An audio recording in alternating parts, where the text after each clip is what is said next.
এই পৃথিবীতে কেউ তোমাকে সত্যিকারে চেনে না, তারা শুধু সেটুকুই জানে যা তুমি দেখাও।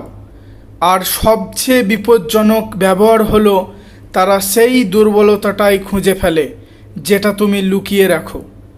কারণ আমরা সবাই মানুষ দেখি, কিন্তু মস্তিষ্ক পড়তে শিখি না। তুমি কি জানো যে মানুষ ততটা শক্তিশালী নয় যতটা তার মস্তিষ্ক শক্তিশালী? যদি কেউ তোমার মস্তিষ্ক নিয়ন্ত্রণ করে নিতে পারে, তাহলে সে তোমার কথা, সিদ্ধান্ত, এমনকি তোমার চিন্তাও নিজের মতো করে চালাতে পারে। এটা শুরু হয় খুব ছোট্ট একটা জিনিস দিয়ে, সেটার নাম হলো অ্যাটেনশন। তোমার মন কে কোথায় আটকে রাখবে, তারপর আসে কনফিউশন। তুমি বুঝতেই পারো না ঠিক ভুল, এবং শেষে আসে সাবমেনশন। তুমি নিজের সিদ্ধান্তও নিতে পারো না। এটাই মাইন্ড কন্ট্রোল, চুপচাপ ধীরে ধীরে তোমার মাথার ভেতরে খেলা। 2 নম্বর হচ্ছে ম্যানিপুলেশন।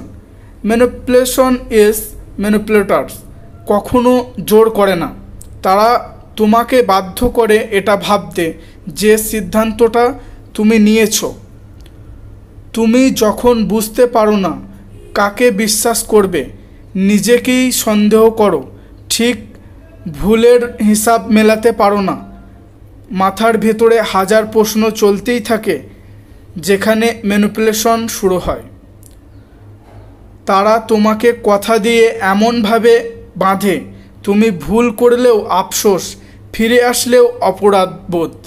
তাদের উদ্দেশ্য মাত্র এটাই, এই একটাই, তোমাকে নিজের ওপর নির্ভরশীল না হতে দেওয়া। 3 নম্বর হচ্ছে টক্সি মানুষ, টক্সি people and psychology.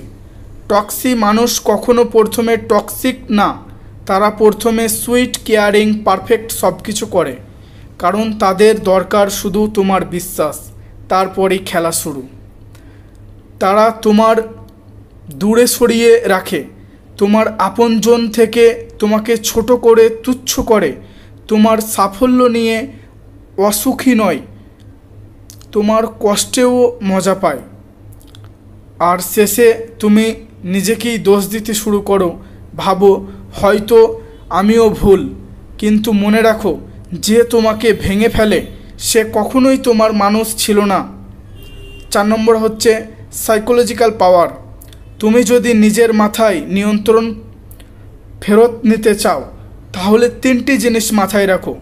Number 1, silence. কম বলো, বেশি দেখো। যারা শোনে না তাদের বুঝিও না। 2 নম্বর হচ্ছে বাউন্ডারিয়াস। সবাইকে অ্যাক্সেস দেওয়ার দরকার নেই। দরজা খোলা রাখলেই সবাই ঢুকবে, কিন্তু সবাই তোমার হয় না। 3 নম্বর সেলফ কন্ট্রোল। তোমার আবেগই তোমার অস্ত্র, যাকে দেখবে তাকেই ক্ষমতা দেবে। সবচেয়ে ভয়ঙ্কর মানুষ সেই যে অনুভূতি দিয়ে নয়, বুদ্ধি দিয়ে নিয়ে চলে। 4 নম্বর শেষ। মানুষের ভিড়ে টিকে থাকার একটাই নিয়ম, তোমাকে পড়তে পারার আগেই তুমি তাদের পড়ো।